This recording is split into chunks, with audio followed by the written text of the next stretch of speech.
Fasten your seatbelts for the realest Eagles and Sixers YouTuber! One who plays no clickbait and gets to the point! The myth, the legend, Nikki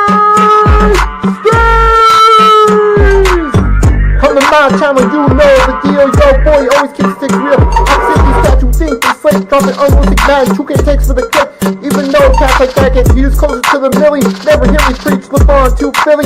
Before you watch the Eagles all the way through the early 22. Authentic talk, forget what others do. Come to my channel, you know the deal. Yo, boy, always keeps things real. The 24/7, 365 way. Sports content for the reals that fill the day.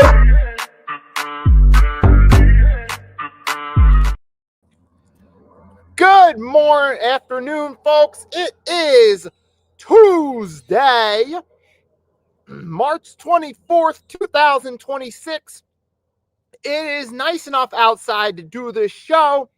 Still need a hoodie to do this, as I got my Tyrese Maxey hoodie. I'm representing my dude from the Sixers. We're still waiting on his return, but the point is that we are now live for another episode of the 3-Point Blitz, folks. And we got a lot to talk about. I saw a video yesterday I saw a clip from NFL of the ESPN IG rating NFL free agent signings. And I'm going to do what I promised in that short, and now I'm going to give my thoughts on it. And that's going to be the rant of the week. We're going to start off about assumptions, and it's going to be about NFL free agency assumptions. Now, I'm going to share the screen with you guys with the volume muted from that short and give you my thoughts on some of these grades. So here's what I'm talking about. So I'm going to scroll through it one time, show you all the grades from this. This is from my channel. This was a YouTube short right there. If you guys want to go there and give it a like or something. As you see right there, there it is. So if you guys want to check it out, check it out. But I turned the volume down to avoid a copyright strike. You guys can see it yourself, then I'll give you my thoughts. See, Trey Hendrickson to the Ravens was rated a B-. Kyler Murray an A to the Vikings. More on that. Kenneth Walker a C to Kansas City. Tua B+. Falcons. Malik Willis an A to the Dolphins. Bradley Chubb C- to Buffalo. Mike Evans A- to the Niners. B+ Isaiah Likely to the Giants. Tyler Lindenbaum C to the Raiders. Reek Woolen A to the Eagles. C- Travis Etienne Jr. Wan'Dale Robinson, Tennessee, B+. Nakobe Dean, Raiders, B. Romeo Dobbs, B+ to the Patriots. I'll read that text for you first, then I'll dive into it. So I put the text. A lot of letter grades are based on potential upside. Willis to Dolphins in A. Where is his supporting cast? Hard to grade in A. Nakobe Dean, a B. He's been considered the weak link of the Eagles linebacker core at times. Increased role play, a B? Not too sure about that. And then, as promised, more depth analysis, and that's where I'm going to get into that right now. So you guys saw some of those right there. Let's start with the ones that I was critical of. Malik Willis to the Dolphins in A.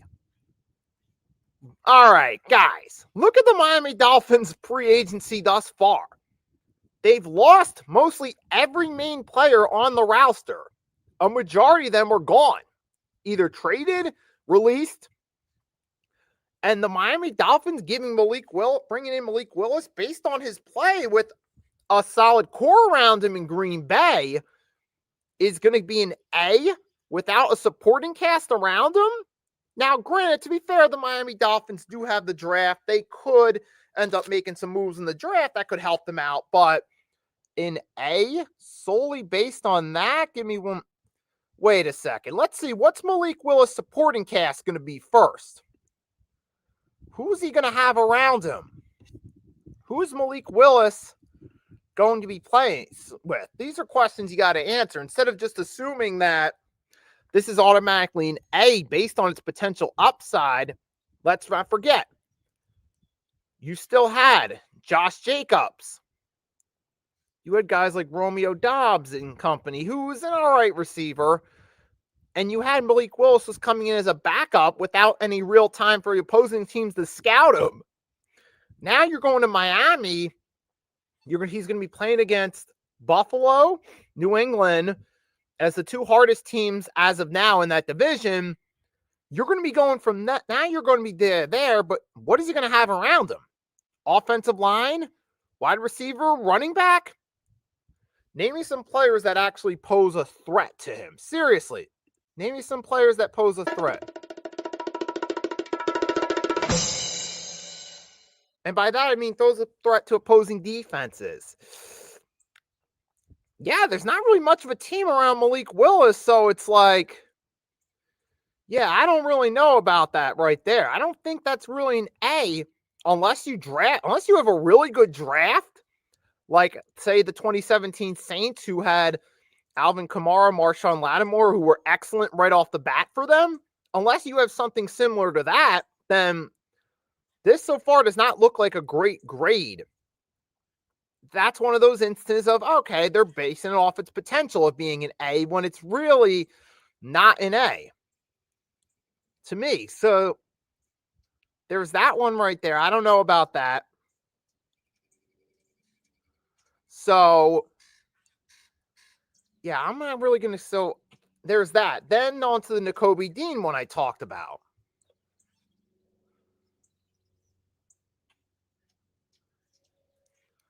Nakobe Dean, they're rating him to the Raiders a B. Mind you, Nakobe Dean, to some extent, was the weak link of the Philadelphia Eagles defense. Now you're talking about a guy who was never the number one guy in the linebacker room. Before, early on, it was TJ Edwards. Then it became Zach Bond. So Nakobe Dean's not even the best guy in that linebacker room. Now, Nakobe Dean isn't necessarily a scrub. He's had his moments where he's flashed brilliance, but when you think of some of the best linebackers and edge rushers in today's game, you don't really think of Nakobe Dean. You think of guys like Jalen Phillips. Even Khalil Mack at his extended age to some degree still gets consideration. For the Eagles, you think of Zach Bond. His name doesn't really come to mind. Micah Parsons comes to mind as the best edge rusher currently in the NFL. So if you're looking at names, you don't really think of Nakobe Dean. So there's one. So that's that right there. Now you're bringing him to the Raiders, a team who doesn't really have an established linebacker room in an edge room the way the Eagles do. And you're expecting him to come in and be that impact player and be a B? Yeah, in an increase, which means with less competition in the linebacker room, guess what? Nakobe Dean's going to take on a greater responsibility. He hasn't proven yet that he can handle. So I can't really consider this a B signing when you're talking about a linebacker who hasn't proven he can handle being one of the lead guys in the room yet. So I can't consider that a B right there. And there's some other ones. Let's take a look at while we're still at it. Now, there are a few that actually I do agree with, in theory, that I would say Reek Woolen to the Eagles. I get why that's an A because, hey, here's a guy who's a former Pro Bowler. It's a depth piece to a talented room. So I get why this one's being graded an A for its potential. You need a defensive back in that room based off last season, and now you've got someone to pair up with Quinyon Mitchell, who's a more credible number two than a Dory Jackson or Keely Ringo when they were altering between the number two cornerback last year. So in that regards, based on the team they had around him and based off the fact that it gives an upgrade at number two, I can see where that's coming from as an A. And you know what, Isaiah Likely to the Giants from the Ravens was rated a B, which I understand. Now, here's an Isaiah Likely, mind you, who is coming in is a transfer following Harbaugh from the Ravens to the Giants. He's going to help with the transfer from Coach Dayball to Coach Harbaugh. So that's a good move right there. A guy who's familiar with Harbaugh's system, who knows the ins and outs of his coaching style, who's been on a John Harbaugh-led offense. And now here he comes. He's going to help the Giants players transition. So that I can agree with that being a B move for the leadership presence he brings to that Giants locker room in the John Harbaugh transition.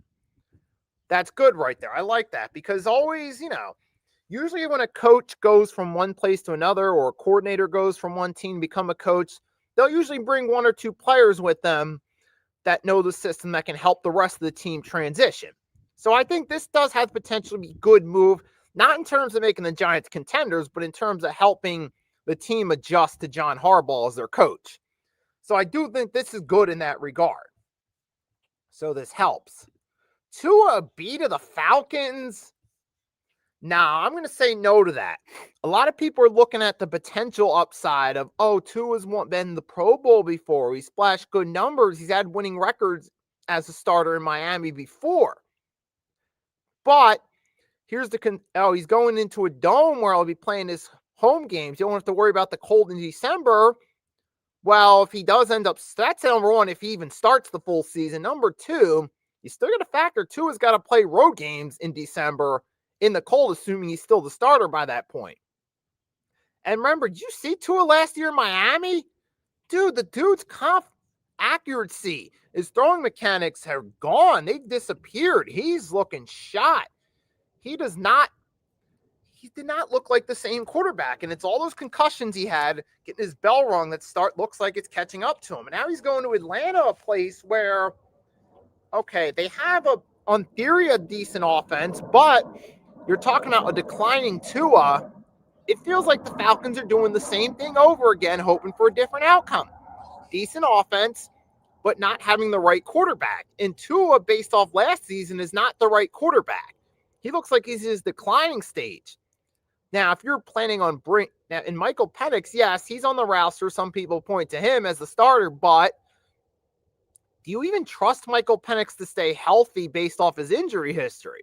Because if you're not that familiar, you should look up his injury history and realize, okay, this guy can't stay healthy. So you're not even sure if Michael Penix could be the starter if Tua is going to be a credible backup to him, just because you don't know if Penix is going to start. Now, if you had a better QB situation, I would say Tua would be a great backup. An experienced quarterback who's been named Pro Bowl, who's had winning records as a starter, that would be a great backup to have. But as a starter, because it looks like with Penix's injury history, he might get the start, and not to mention Tua has had his injury history. So that's two quarterbacks who struggle to stay healthy. You might even have to bring in your third stringer, or might have to call someone up from the practice squad come regular season time with Penix and Tua as your starters, for gosh sake.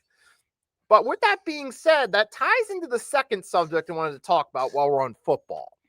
And that's backup quarterbacks, because this may seem, and that's going to be this one. NFL backup QBs, are they worthy of a long-term investment? Now, the immediate answer is not a shot in hell. Why are we wasting our time talking about this?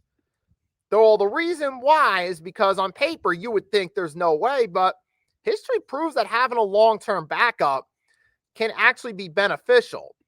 Like, you compare in today's era where teams just go one-year backups to long-term, to teams that have had long-term backups. Sometimes it can help out in the long term, because I've been thinking about it recently.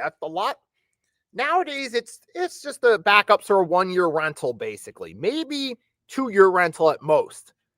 The fact, and this came after Andy Dalton, after the Eagles and Panthers did a swap. Andy Dalton's coming to the Eagles to be on the roster. Andy Dalton was actually Bryce Young's backup for 3 years, which in today's era is actually, that's a long time to be a backup in today's NFL. 3 years? I mean, nowadays it's become the norm. Fans have been conditioned to think, who needs a backup quarterback for a while? You can just get one every year. But here's the thing. If you look historically, go back to when teams kept their backup quarterbacks for years at a time. Sometimes that helped them out. Here's a few notable examples.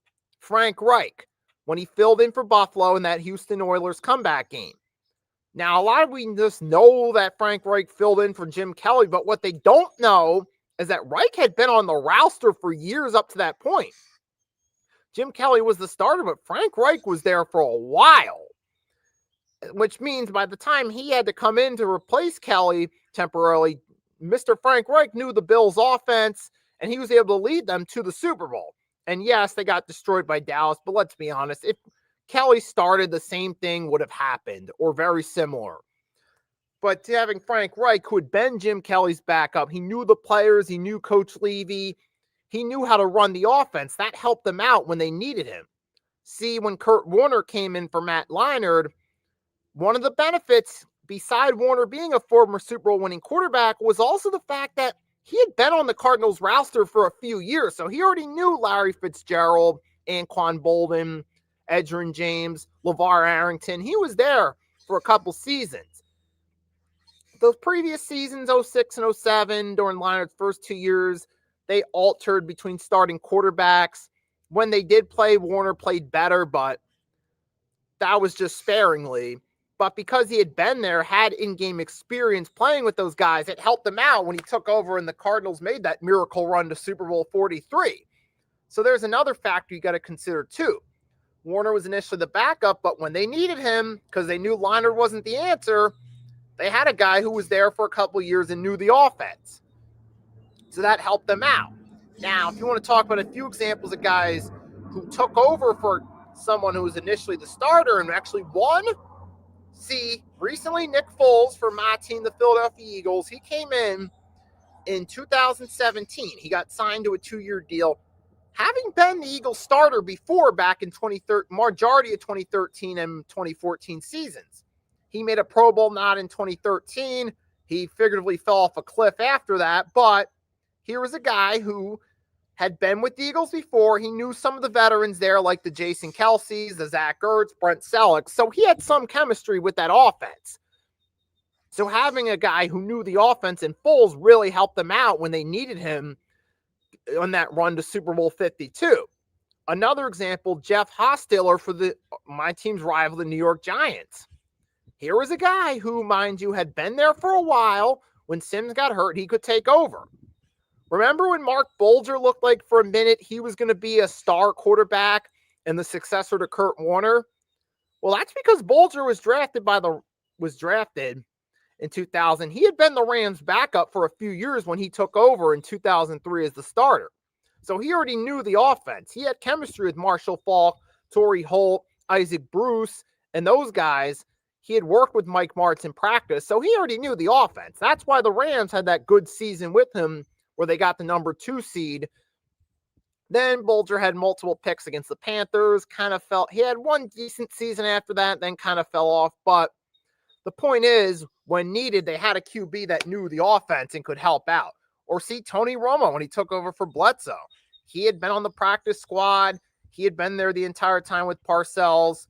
He eventually worked his way up from the practice squad to backup and starter. So, yeah, it may not seem like... So, there's an argument to be made that you could keep a backup quarterback long-term, at least to have a familiar face that knows the team, knows the offense's strengths and weaknesses, and if you need them to play, they can step in and help out. That's a lost art in today's football. That's something a lot of people don't think about. And that got me thinking after the Andy Dalton move to the Eagles, because I look at the Eagles throughout Jalen Hurts' career. You had Gardner Minshew for a few years. You had Mariota for a year, Kenny Pickett for a year, Tanner McKee, and now possibly either Tanner McKee or Andy Dalton by the time the season starts as number 2 on that roster. So, yeah, that's a thing we don't get a whole lot of anymore nowadays. You look at Josh Johnson. He's a career backup. How many teams is he? He's altered for nearly half the NFL, for God's sake. I mean, Jesus Christ, forget the Jeff Hostetler, Frank Reich days where you stayed, or even Doug Peterson holding Brett Favre's clipboard for years. Forget those days. You don't keep guys like Josh Johnson, Andy Dalton, Marcus Mariota as backups. They get passed around like a blunt, basically. They're 1-year rentals, 2 at best. Gardner Minshew, another guy who's been passed around figuratively from team to team. And I guess I know why they do it. They don't want to pay backups long-term, which I think is kind of greedy because these are backups. You're not really paying backups the big bucks anyway.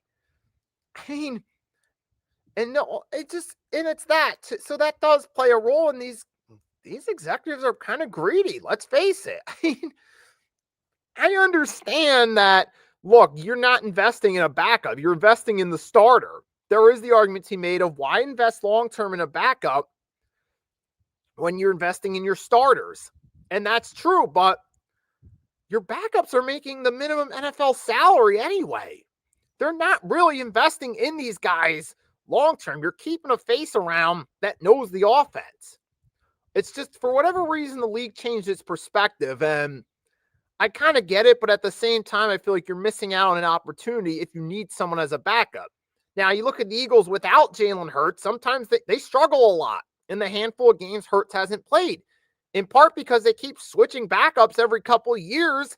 They don't keep a guy that knows the playbook when needed to come in, like A.J. Feely for Donovan McNabb, a guy who knew the playbook, had some experience, or see Coy Detmer in that Monday night game against the Niners when he filled in for McNabb. He had been McNabb's backup, so he knew the playbook.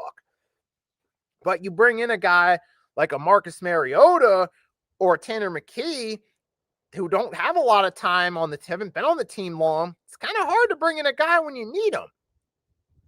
And that's usually the problem. Like, that's the problem that teams like the Miami Dolphins and Pittsburgh Steelers have had. Pittsburgh Steelers have been a quarterback factory throughout the years. Anytime they've needed someone to come in, it's always been a different backup each season, basically. And that's not good for longevity. And that's not good for stability in the long term. And so I do think I wouldn't necessarily say backups are a long-term investment, but it's worth keeping a familiar face around that at least knows the players in the offense if you need them to start. And there have been examples where sometimes it actually works out. Like I said, Jeff Hostetler, Frank Reich, Tony Romo when he went from practice squad to starter.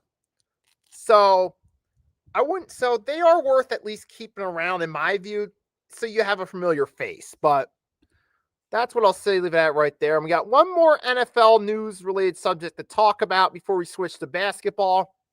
It's going to be kind of quick. The Seattle Seahawks, we know that, hey, they're defending Super Bowl champs. We knew they would have a lot of players on the market. And now Jackson Smith has re-signed. JSN's back in a Seattle uniform. And that's a good move for Seattle. They already lost Kenneth Walker to Kansas City, which I think could be a really good signing for them because now Kansas City has a real deal number one running back for the first time in the Mahomes era that can take some of that weight off Mahomes coming in fresh off an injury when he returns. So I do like that. But back to Jackson Smith. Obviously, this is a great move for the Seahawks.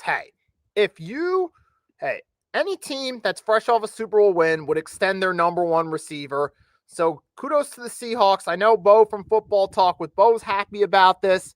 And now he's officially the highest paid receiver in the NFL. So good for him and best of luck to him. I do wish he was on the Eagles, but hey. And the Eagles, as of now, we still got A.J. Brown. So all this talk has just been talk, but it's kind of off subject. But we'll take a quick little break right now. Then we'll come back to it. And when I come back, we're going to talk some more basketball. So stay tuned, folks. Your boy will be right back, and we'll talk some NBA.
All right, folks, I'm back. So after a quick break, we talked about NFL free agency for a little bit. Now we're going to switch gears, talk a little bit about the NBA. So without any further ado, we're going to dive into it. We're going to start off what we've been doing recently. We're going to talk about the teams and players of the week. We're going to start this off with some of the teams of the week. First, we're going to go with the good teams. So let's start off. NBA, some of the Eastern and Western Conference NBA teams of the week. Now, this week, so I decided for this week, we're going to look at momentum. We're going to look at which teams built the most momentum throughout the week, give them some nods, and do it that way. Let's start out West. For some of the teams of the week, Arku, if you stop by, this is the perfect time to stop by. It's your OKC Thunder. They're on a monster winning streak, and they're still the number one seed. You say, oh, they're winning team of the week every week. Yeah, well, guess what? It's until somebody stops them, they're going to continue to be acknowledged as a team of the week until somebody actually can beat this team. So I'm going to keep giving them nods as one of the top Western Conference teams each week until somebody proves, or as multiple teams prove otherwise. So yeah, OKC Thunder, I consider them the Western Conference team of the week by default. They're already in first place in the West. They're the defending champs too. And the icing on the cake, they're on a 10-plus game winning streak that's continuing at the moment, including a victory over my 76ers last night where they destroyed them. So yeah, I got to consider them the best team out West for those three reasons right there. Defending champs, 1. Number 2, first place. Number 3, 10-plus game winning streak at the moment. I mean, you got the reigning double MVP SGA could be on his way to another double MVP season. You still got some of the same pieces there last year. You had Jared McCain, particularly yesterday, decide to hit a few threes, make the Sixers regret trading him. So you got Isaiah Joe there, who's still decent off the bench. Isaiah Hartenstein, who can do some of the dirty work. He's not the best player, but he's all right. And just everything keeps rolling in place. But the second team that deserves a nod, and this ties into the poll question on my channel. So on my channel for this one, we got a poll question. So if you could watch the stream on the Nikki Stees channel, you can vote on the poll. And that ties it. Is Luka Doncic an MVP candidate in your eyes? And the reason I asked that question and proposed the question is because the Los Angeles Lakers, now with Luka Doncic, they're the number 3 seed and they keep rolling. They're on an impressively 6-game winning streak at this point. Luka's playing out of his mind over these past couple weeks. He dropped 60 after his episode 51 against the Miami Heat, who, more on that when we get to the Eastern Conference. But man, Luka Doncic, I guess the divorce has got him playing angry, I guess. He's going out there just basketball, I guess, is his escape right now from the issues in his personal life with his wife going back home. He's in the midst of a divorce. It's, he knows he's got a lot going on. So now he's going out there on the court, just making it happen. He's shining on his own. And Luka's been on an incredible tear. The Los Angeles Lakers are now still the number 3 seed in the Western Conference. So I got to give them props, man, as a top team of the week. And they just keep that momentum going. Luka's on fire. You had Luke Kennard hit a game winner a few days ago. So shout out to Luke Kennard for that game winner against the Magic. He's proven to be a good role player for that Lakers team. And if I were the Lakers, I'd consider keeping him around along with Luka and Austin Reeves, especially if LeBron does decide to retire at the end of the season. Those would be at least 3 pieces he'd try to keep long term. So yeah, the Lakers too. But to be fair, we got to give guys like Luke Kennard, Austin Reeves credit too, because they've been contributing factors. But Luka Doncic, I feel like he's entered the MVP discussion, but because this has been a recent hot streak, I don't quite got him an MVP, winning the MVP. I'd say he deserves to be acknowledged in the conversation, but I don't know about him necessarily being the best, being the MVP. Now, if he would have dominated this way all season, then I'd definitely consider Luka the MVP winner if he dominated this way all season. But he's only been really doing this for about a few weeks. He's been really on a tear the last couple of weeks. So I still got SGA winning another MVP. Like I said, had Luka been doing this recent tear all season, oh yeah, MVP for sure, but not to be. But now switch gears. Eastern and Western Conference players of the week. Out West, I just said it. It's Luka Doncic. Let's talk out East. Now, the winner as of yesterday was LaMelo Ball for the Hornets, which is kind of interesting. Now, to be fair, LaMelo's been averaging 26 points per game, and they did go 3-0 last week, so that's a potential plus for him right there. But at the same, so I could agree with that decision, but I could also, I'm trying to look, is there a guy possibly on the Knicks who have been on a tear lately? Or the Cavs who've been playing really good over the past week that I could consider too? I mean, maybe I'd have to look at let me see. How did Brunson do last week? Because I want to see if there's any possible challengers to that claim. Let's see. Oh, he didn't play on St. Patrick's Day. He played on the 20th, 17-23 against the Wizards. All right. So he didn't. The Knicks, it was more of a team thing, it looks like, most likely. And probably the same with the Cavs too, but I get where LaMelo Ball being the player of the week is, because he's been individually dominating, keeping that team relevant too. So I could agree with that decision, but now we're going to switch gears a little bit. So we're going to talk Eastern Western Conference hot and cold a little bit. as well. So I'm just going to take some time to edit the banner and then, but we're going to do this. So teams that are hot, we already talked about it. Out west, Thunder, Lakers, also the Spurs too. You got to give them nods. In the Eastern Conference, we've had, like I said, I just acknowledge the Knicks have been pretty hot as of lately. Another team that's actually getting hot out there are the Atlanta Hawks, man.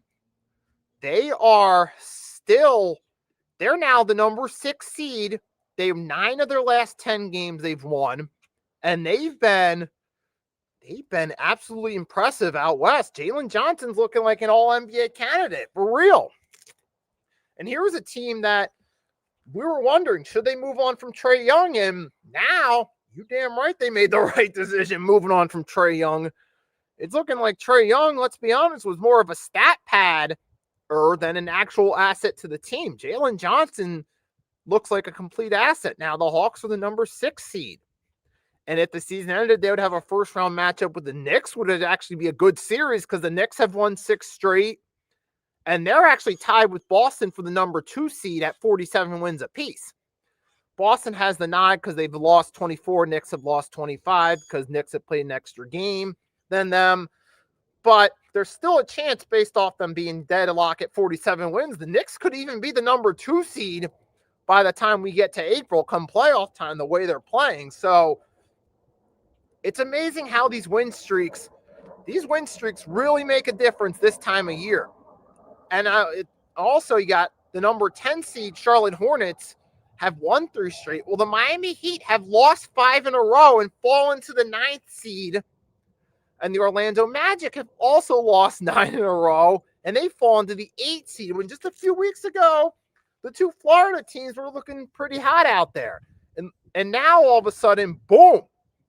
What's up, Greg? Thanks for hopping by. You came at the right time. We talking about the NBA, and I'll show the standings. Here you go. You got Pistons have actually won 4 straight without Cade Cunningham, which is pretty interesting. I mean, they've had a favorable schedule too. They've taken advantage of it. But as you see, the Knicks and Celtics, 47 wins each. Knicks could be the number 2 seed, so I got them as hot. When it comes to cold teams, you see the Magic and Heat have lost 5 straight, and they've fallen to the play-in tournament as a result. And the Sixers now are the number 7 seed, so that's a big factor there. The Wizards, Wizards, no-brainer. They're a cold team, but I'm not even going to pick on them at this point. Except, they're basically like the Raiders of the NBA at this point. Now out west, like we said, Thunder, Spurs are hot. But the Denver Nuggets have actually, it's crazy. Just a few weeks ago, we had Rockets were over here. Nuggets were down more by the 6th seed. And now they've worked their way back up to the number 4 seed. They're only 2 games behind the Lakers for the number 3 spot, which that goes to show you how one good week can all of a sudden change momentum. Now the Denver Nuggets, oh, look, bam, number 4 seed. They're in a more favorable position, and and you got the Minnesota Timberwolves with Anthony Edwards out for a few weeks. Let's see how they hold up, because you got the Rockets are the number 6 seed. They're off by a game, and for all we know, the T-Wolves could fall down to the 7th seed. And now I got the Suns up. They could fall the 6th seed. Depends on how the Suns do, because the Suns are at 7, 40, and 32. And you got the Clippers, who have won 6 of their last 10, are on a 2-game winning streak. And they're not the best team in the world, but they built a little momentum as we push closer toward the playoffs and the start of the play-in tournament. So I got to give them a little bit of credit for being a hot team, as well as the Nuggets. And then you got the Warriors. Despite their win last night, they've only won 2 of their last 10, and they're stuck at the 10th spot. They'll be lucky if they win that opening play-in game. So I still got to consider them cold for that reason right there. And then you got, of course, the Jazz. They're not even trying at this point. So I'll just leave it at that. But hey, that's that right there now. let's see, real quick before we move on to March Madness, because that's going to be the next thing, folks. We're going to talk about March Madness in a minute, but let's take a look at the NBA schedule for tonight. I'll make a few predictions myself, let you know in terms of who's winning and who's losing. So, we only got 4 games on the slate tonight, so just do it real quickly. It's going to be Hornets versus Kings in Charlotte. Give me the Hornets. Knicks, Pelicans in New York. Give me the Knicks. Cavs, Magic in Cleveland. Give me the Cavs. Nuggets, Suns in Phoenix. I'll take the Nuggets to win that one. So there's some of my predictions right there. So I'm actually going to step and change my location, step inside a little bit. It's a little bit chillier than I expected after being out here for an extended period. So I'll switch back inside to the old. I'll switch to the old spot. So we're just going to mute the camera. We're just going to put the camera down for a minute, but we're still going to hear and we're still going to talk to you guys. So yeah, man. So March Madness season, I have a theory now.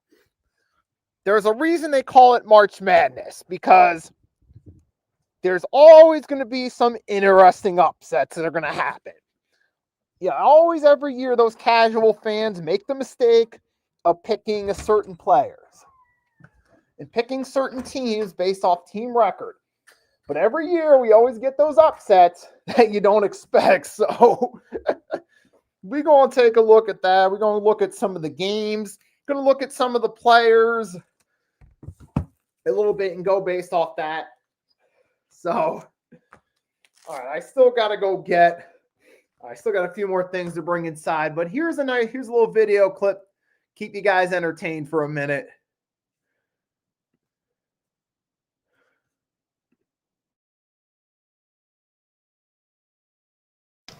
Okay, we got some breaking news from the NFL world today. So, former Indianapolis Colts head coach, former Eagles offensive coordinator Frank Reich has now been hired by the Carolina Panthers. Somewhere along those lines. I like those glasses.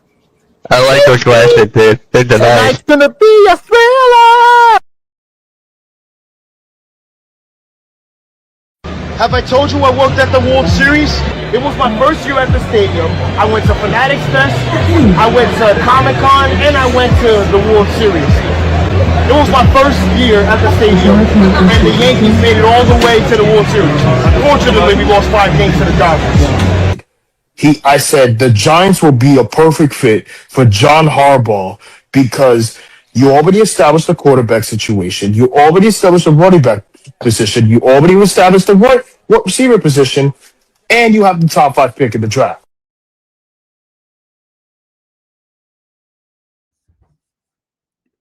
Alrighty, I'm back now. So, Wick, all right, let's get into it. So, it's March Madness season, so there's a lot to talk about. So, let's take a look. Start off, we're going to take a look at the tournament where it stands. And I'll share the screen with you guys once we get an updated graphic of what the tournament currently looks like.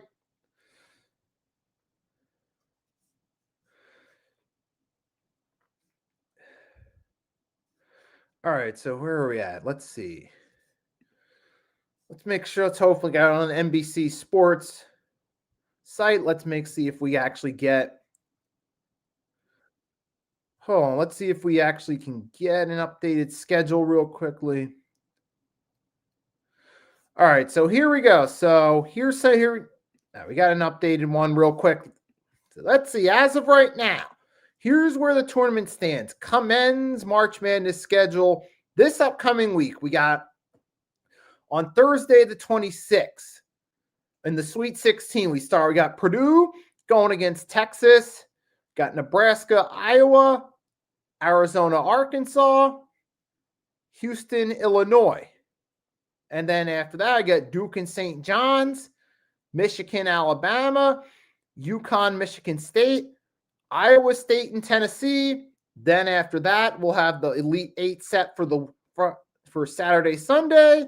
And then the Final Four the Saturday after that. And then April 6th, the championship game on TBS.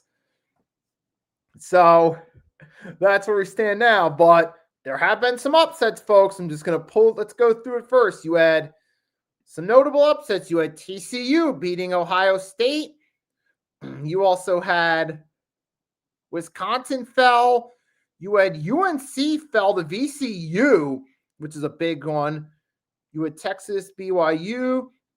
You had those upsets right there. So, yeah, that's the thing about March Madness. Every year there's some big upsets that are always going down. It's always going to be something, and everybody's pool falls apart, it seems like. And here's a little graphic that backs it up that we saw. Because actually, shout out to Agent Warrior X, my co-host on Pick'ems. He shared this graphic via IG. One perfect bracket remains after St. John's beats Kansas. So yes, folks, March Madness is always going to have those upsets right there. There's always going to be those shocking twists and turns. Now St. John's will be playing Duke.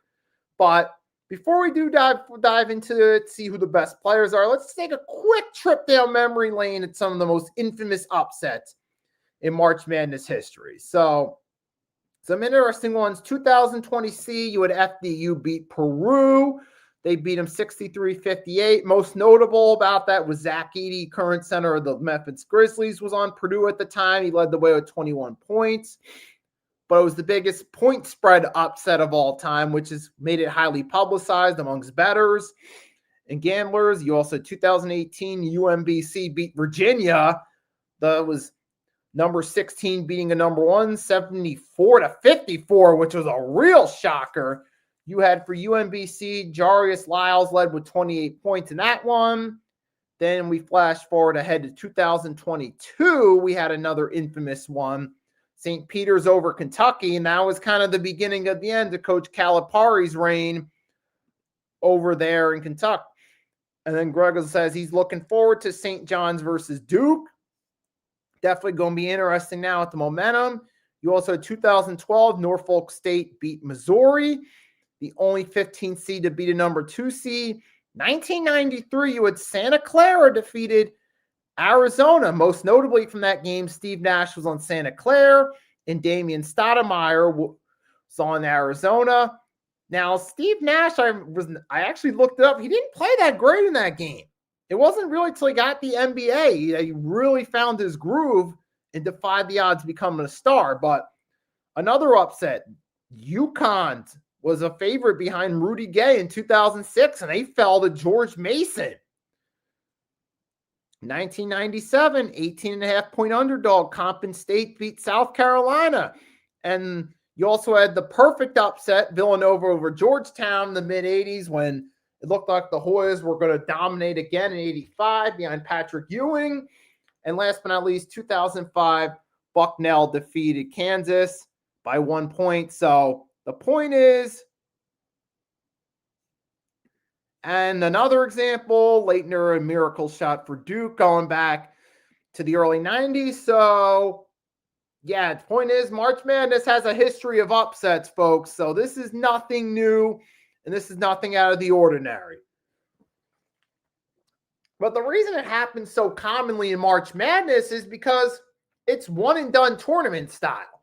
If a lot of these upsets that happen in the tournament were best of 5 or best of 7 series, the favorites would probably win a majority of the time. We see it in the NBA all the time in the playoffs where best of 7 series, hey, maybe the underdog might win game 1, maybe an 8 seed might get a game 1 upset, but usually the number 1 seed still wins the series 9 times out of 10. With March Madness, that one-and-done formula, all it takes is just one good night by a 15th seed or a 16th seed or St. John's, and all of a sudden, everyone's bracket's upside down, and now all of a sudden, the landscape looks entirely different than predicted. But that's also part of the fun of March Madness, too, is just to see who's going to surprise everyone. Because I think when it comes to sports, most people love that surprise element of sports. That prediction that ends up being defied. Someone defying the odds. Any sport. We all love to talk about the underdog stories, the unexpected team that rose, the unexpected individual that won in an individual sport. We love that story. And it's the same thing goes here as well. So, but also we're going to take a look at some of the statistics, see who some of the leaders are as well. And we'll talk about them a little bit because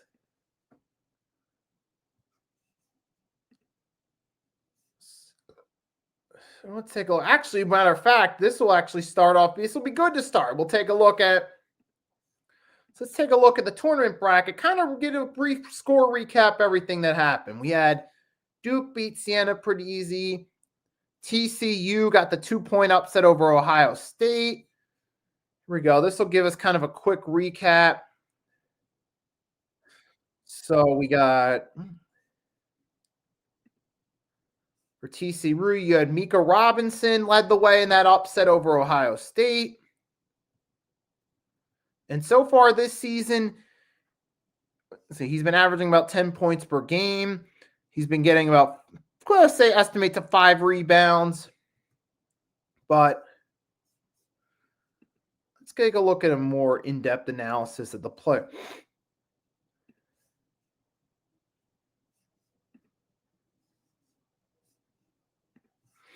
So let's see. You had Kansas won. You had LSU. Mostly opening round one as expected. UConn, pretty easy, taking care of business. You had Miami Hurricanes and Purdue won their games. Purdue beat the Hurricanes. Then Gonzaga got upset by Texas, too. Let's not forget that, 74-68. So, yeah, we still see High Point beating Wisconsin. That was a huge upset. Then Arkansas did manage to win, but I know with Arkansas, there's always that question with Coach Calipari of can they hold up?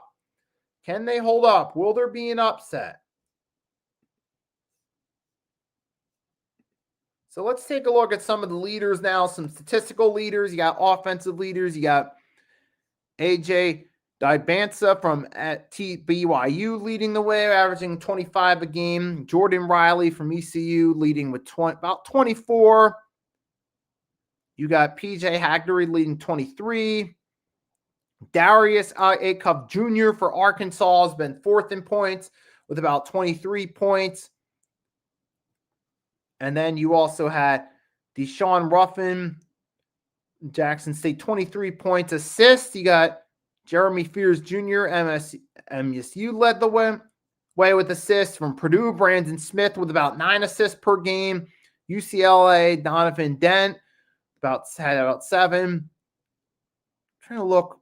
Who amongst active teams is?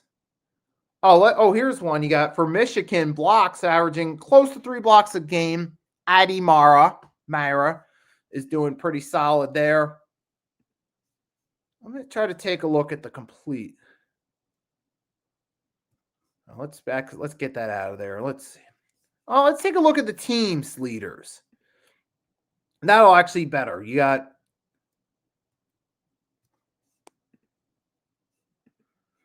the way Alabama has had a good run you got Georgia getting up. Well, they had a good run, but Georgia, all right. All right, let's take a look at some of the odds, though, for this one. NCAA men's. We're going to skip ahead to the games that matter. Texas, Purdue. The odds are -7.5 for Purdue. Iowa, Nebraska, -2.5 for Nebraska. Arkansas, Arizona, -9.5 for Arizona. Houston against Illinois, -2.5 for Houston. St. John's and Duke, -6.5 Duke. You got Michigan or -10.5 against Alabama. Now Michigan State against UConn, -1.5 for UConn. The spread's still close. We got Iowa, Tennessee, -4.5. Iowa. And then these are the other games, the just filling games. We're not really going to focus. Those games are what they are. Maybe some people might want to bet on those games like those Oklahoma, Colorados, Baylor, Minnesota, but those are, with all due respect to those organizations, those are the lower tier games that people aren't talking about. It's going to be the tournament that people are talking about, man. But at this point, man, I got to go with Duke. I remember last week we did 2 predictions, either Florida or Duke, and we already saw Florida got knocked out, so there's still a chance at Duke. There is still a chance they could win it. But then you still got St. John's, who we already saw have defied the odds already. So while I'm not saying they're going to do it again, until the game's played and we see the final score, it is possible that they could defy the odds and get the upset. So, yeah, I'm going to have to go lean toward. So I'm still sticking with Duke as of now. They're still in.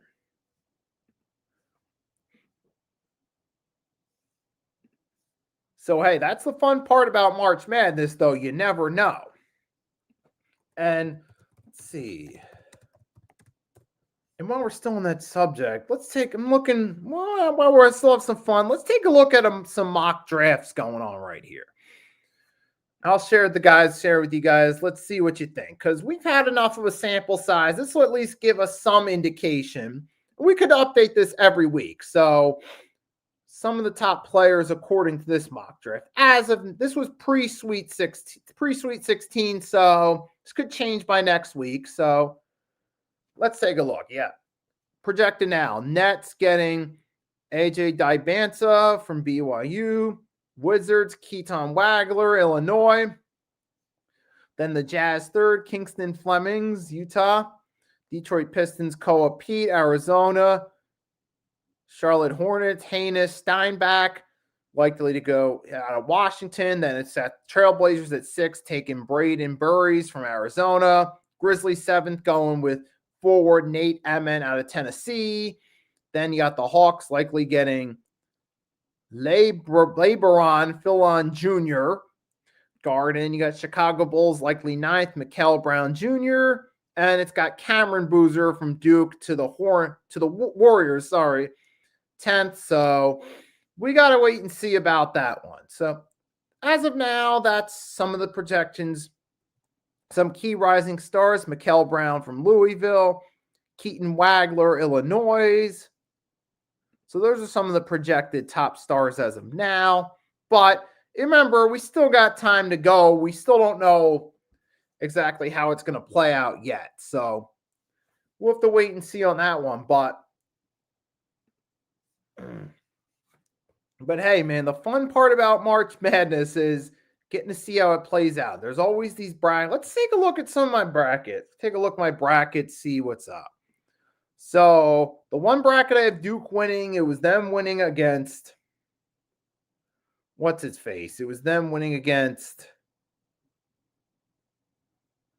Georgia. Well, that's not going to happen now because Georgia already lost in the opening round. You had High Point. Let's say, all right. Can I share my bracket? So one bracket we had Duke beating Siena, Ohio State, TCU. That already collapsed. St. John's winning against Northern Iowa. I did have St. John's in Kansas, but Kansas winning, that already flopped right there. It's Duke and St. John's. UConn, Michigan State was had in my Sweet 16. Florida, Nebraska. Nope, that's not the matchup. Had Illinois and St. Mary's. But I had North Carolina beating VCU. That didn't happen. Then we get VCU. We had Georgia. They didn't make it. So I had them as the upset to beat Michigan, but obviously that didn't happen. Michigan got the win instead. And what else? Of course, so we've got Arizona and Arkansas. That's still happening. So there is in the Sweet 16. That game will still be taking place, but we're going to get Purdue in Texas instead. But I initially had Gonzaga and the Hurricanes. That one ended up being a flop, but Duke is still alive. I had them as my national champs in this poll. That's my one chance to at least get one right, but we'll have to wait and see on that one. So I will have my fingers crossed for Duke to win on that one. And Actually going through this a little bit quicker than expected because I wanted to close this one out with a new segment. That new segment's going to be called the 2-minute recap, where what I'm looking to do there is go through some of the stories that are happening in the new sports world, but aren't necessarily the top stories that at least deserve a mention. Even if we don't give a long analysis of it, at least deserve a mention. So, but before that, let's take a look at it's a little bit shorter than expected. Let's take a look at some current sports news going on right now. Oh, we do have an updated, let's see, NFL, let's look for an updated NFL mock draft. Field Yates has a mock draft on ESPN that just got put up earlier today. If we just want to look at it, let's do.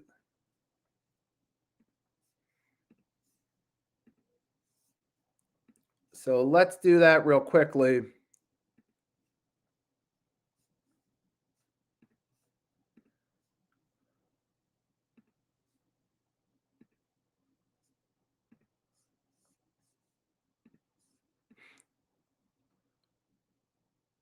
So as of now, we got Raiders Fernando Mendoza. Yeah, pretty expected. It's got the Jets taking David Bailey and edge.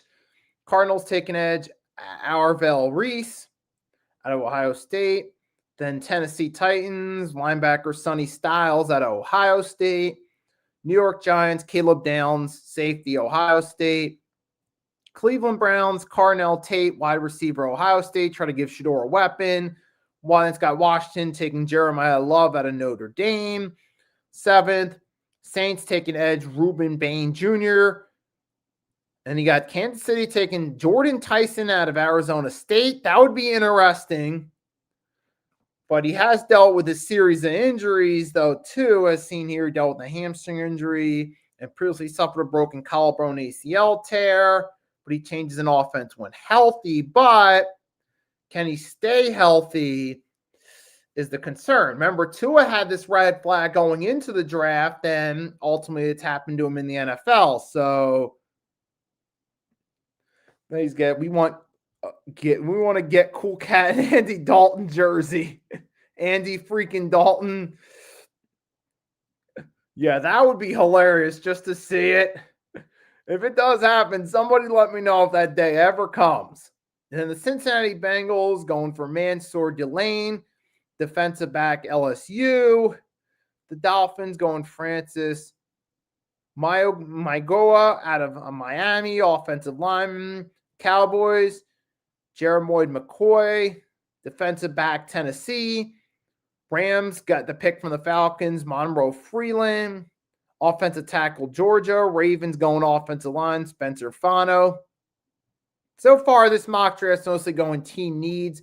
Buccaneers, Akeem Mesdor out of Miami. The Hurricanes, you got the Jets getting that pick from the Colts of the Sauce Gardner trade, going for wide receiver Micaiah Lemon.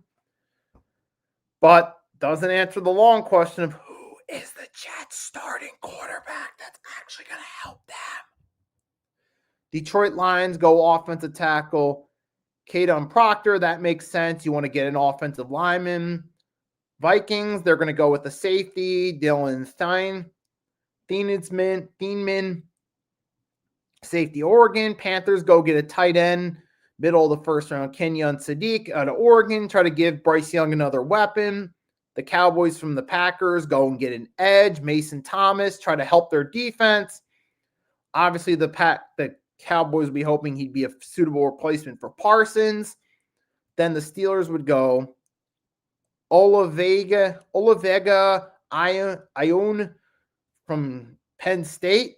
That's a name to pronounce. You got the Chargers, Emmanuel McNeil Warren from Toledo at safety. Eagles then project to go for Omar Cooper Jr., wide receiver.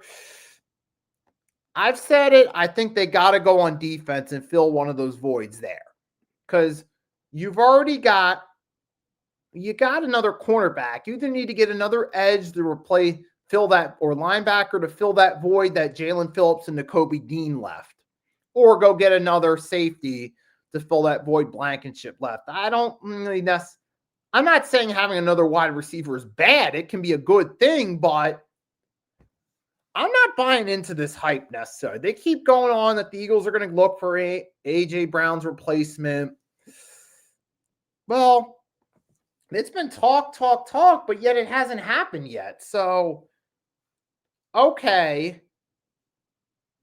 They say something might happen after June 1st, but you were saying at first something was going to happen during free agency. It didn't happen. Now they're pushing it back. And there were even some people trying to hint at the idea that AJ could get traded draft night. We don't know. So far, it's just all talk about AJ Brown. I'm not buying into it. I'm not believing it until I actually see it happen, until I see a contract signed by AJ Brown on another team's roster. So I'm not sold on it. Then you got the Browns, which select offensive lineman Caleb Lemieux, which the Browns, which makes sense. The Browns got to go all offense in this draft, try to bolster the line, try to get a wide receiver for Shedeur, try to at least give him a team to build around and see what happens. Bears go edge Zion Young. Let's try to help that defense, which the Bears actually do need help. And here's a proposed trade. Cardinals move back, take Ty Simpson out of Alabama.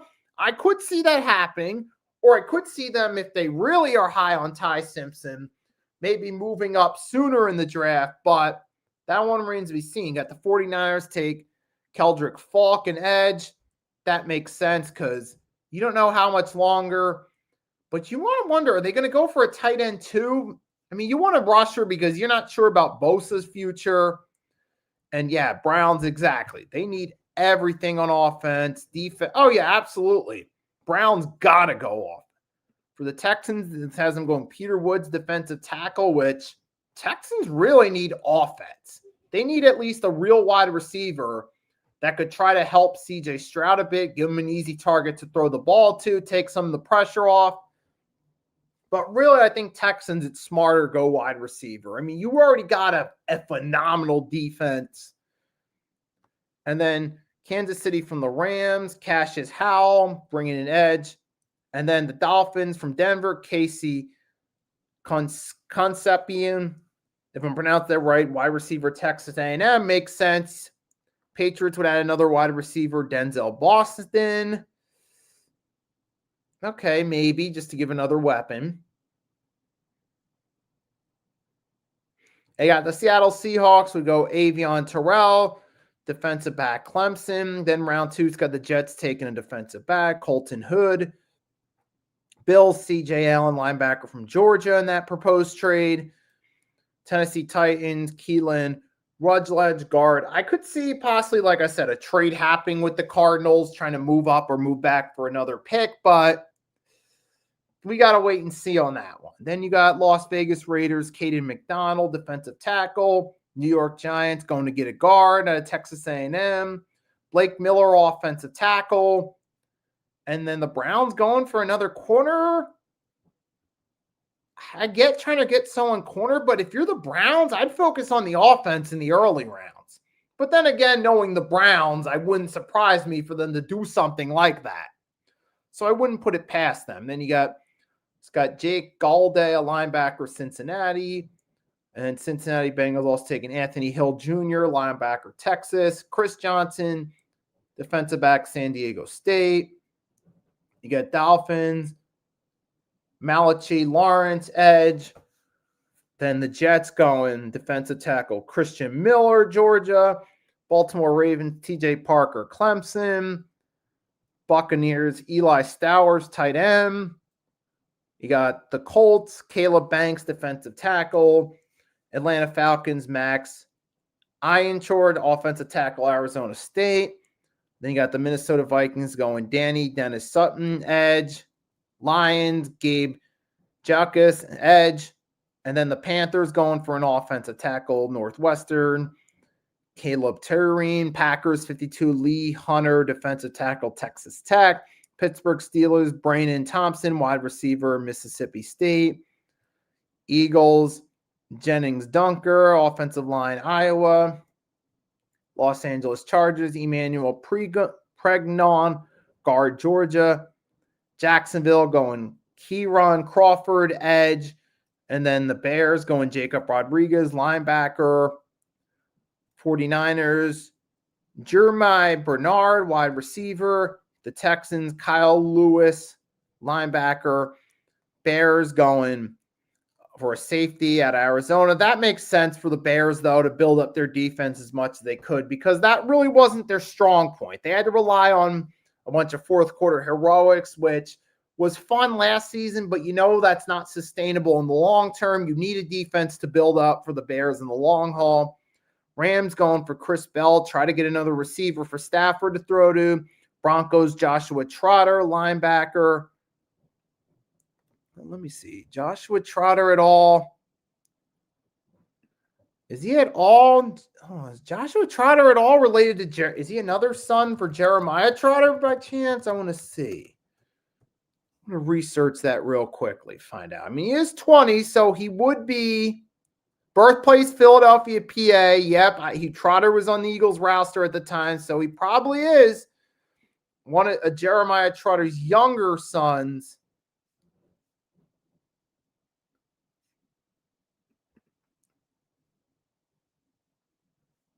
Yep, he is the son of Jeremiah Trotter Sr. and the younger brother. So, yep, Joshua Trotter right there. That's going to the Broncos. That would be Jeremiah Trotter's younger son. Now on the Denver Broncos. Imagine the Eagles get him. I don't think they're going to do it because they already got JT Jr., but I don't think they're going to try to bring in both his kids, but it would just be funny. Or maybe one day down the line, he could end up being a future piece for the Eagles, even if he doesn't go there this draft. But let's see. Where else? Let's close this thing out. You got Edge, Sean Barham from Michigan. And then to close out, the defending champs would take Jadaron Price, the running back from Notre Dame, to get the replacement for Kenneth Walker. So that's that. So that's that right there. A little early, obviously. Now, are all those moves going to happen? No, of course not. Will some of it happen? Possibly. Some of these trades, though, draft day trades are kind of the hardest to predict because you may think there's going to be a trade, and even if there is, the team you think is going to make the trade may end up making it, but they may make it at a different slot than you initially project. So, or it could be for a different player than you initially project. So those are sometimes hard to predict. But any note, though, that's that. So that's all I got to say. So that's what we got to say right now. Now we're going to start to get ready. We're going to close this 3-Point Blitz, episode 52 out. Before we close this thing out, first, let's take a quick knowledge of my poll. Then we're going to do the 2-minute recap segment, which is going to be a new segment I'm doing. I did this during the NFL season, but it was only an NFL season thing. Now I'm going to make this a regular thing, the 2-minute recap. I'm going to take 2 minutes when I do say the word go, not now, and then just briefly touch up on some of the main stories that are going on. And here we go. So I'm going to close the poll at 2 votes. Is Luka Doncic an MVP counted on my channel? We got 1 vote yes, 1 vote no. So thank you guys for voting on that one right there. And we'll certainly keep an eye on that discussion later. So now without any further ado, we're about to close this bad boy out.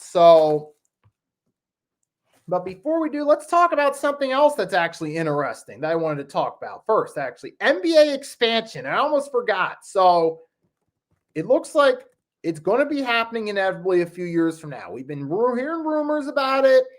A lot of people have probably been doing it on their 2K, hyping up the idea of the NBA expansion, where you would expect the Seattle Supersonics coming back and a team in Las Vegas. And as of right now, it looks like that indeed very well will happen. So here's what it's looking like as of now. If that proposal falls through, you'll have the NBA will expand to 32 teams. You would have 16 teams per conference, 4 divisions, just like the NFL. And that would mean in order to even out at 16 apiece, 1 team from the West would have to relocate to the East. It's a rumor that either the Memphis Grizzlies or the Toronto Raptors would probably be that team to do not the Toronto Raptors, or the Minnesota Timberwolves. I would lean more toward the Grizzlies because Memphis, Tennessee is a little more east then Minneapolis, Minnesota. So if it were me, I would go there with it. And then probably, Seattle Supersonics. Supposedly the OKC Thunder will sell the Sonics franchise history back to them. Sonics will get their history back. And who knows, maybe KD signs a 1-year deal with them just so he can retire where he started. But that's a few years down the line. And then there's predictions of a expansion draft, who would go where.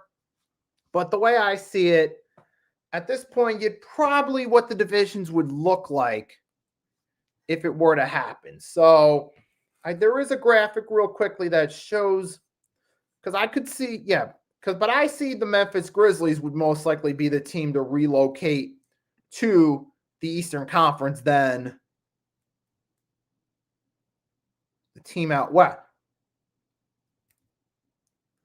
But we'll gotta wait and see on that one, though. But it does an interesting subject to talk about. I would actually like to see the Sonics get their history back. It would be good for all parties. It would be good for the Seattle area fans. It would be good for the NBA. So, hey, that would actually be a good move right there. So, I would look forward to seeing that happen, man. Because the thing is, I think with the Grizzlies, they're kind of an odd Western Conference team. It would be more beneficial than being the Eastern Conference because they're a little more East than they are West. I know some people point to the T-Wolves too, but Grizzlies make more sense because Memphis is East. And you got to remember, though, the Grizzlies initially came into the league as the Vancouver Grizzlies, which is out west above Washington State. So they were clear-cut in the West when their franchise started in Vancouver.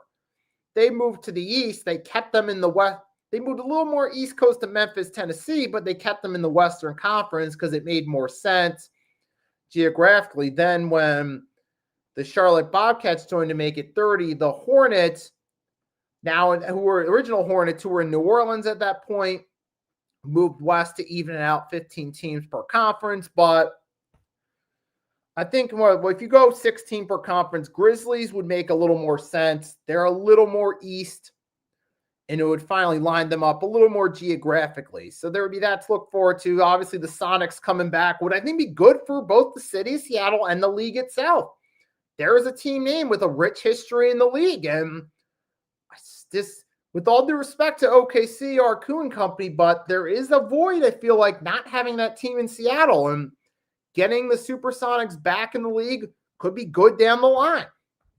I look forward to that idea, man. But, before I get going, we're going to do the 2-minute recap. So we're going to start this thing off.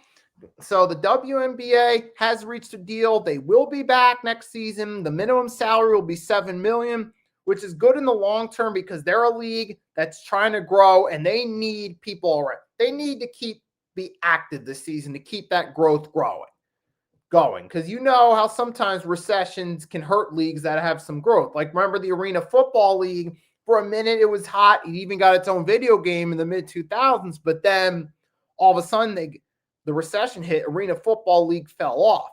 And they are expected to expand their schedule and eventually by the early 2030s to be up to 50-something games, which that'll be the real test to see how far that league grows.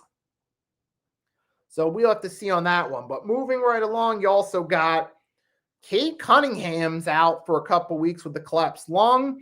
Now the Pistons are still in first. They've taken advantage of some of their easy games and won, but what's going to do momentum-wise when Cunningham returns? When that is, because he's not being reevaluated for at least another week or so. So we don't even know if he's going to be cleared to return yet. And that's going to be important, though, for the Pistons that he comes back ready sooner rather than later to get ready for the playoffs and to stay in the playoff shape. Because if they wait till the playoffs, yes, that gives them more rest, but at the same time, it's not great for momentum being off the court for about a month come playoff time. And then also, speaking of playoffs, last night the Mavs were officially eliminated from the playoffs. We already knew they weren't making it, but now it is official. So there's that right there. And then also you had the Warriors suffered another blow as Moody went down with an injury last night in that OT win to officially knock the Mavs out. Moses Moody, a potential serious knee injury. He hasn't been It's not official yet, but it looks like he'll be out for the season. He was carted off, so Moses Moody is going to be out for the season in an already injury-plagued season for the Warriors, which is a shame. Just I can say is better luck next year at this point. So that's that on the 2-minute recap.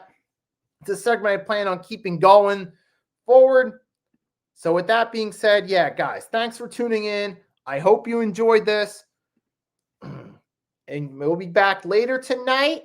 Everything on the Table, Agent Warrior X, 8 p.m. Eastern Standard Time for episode 7, where we'll be talking March Madness and other sports or entertainment-related subjects as well. That'll at least be interesting. So stay tuned for that tonight at 8 p.m. Eastern Standard Time. We're going to talk about that.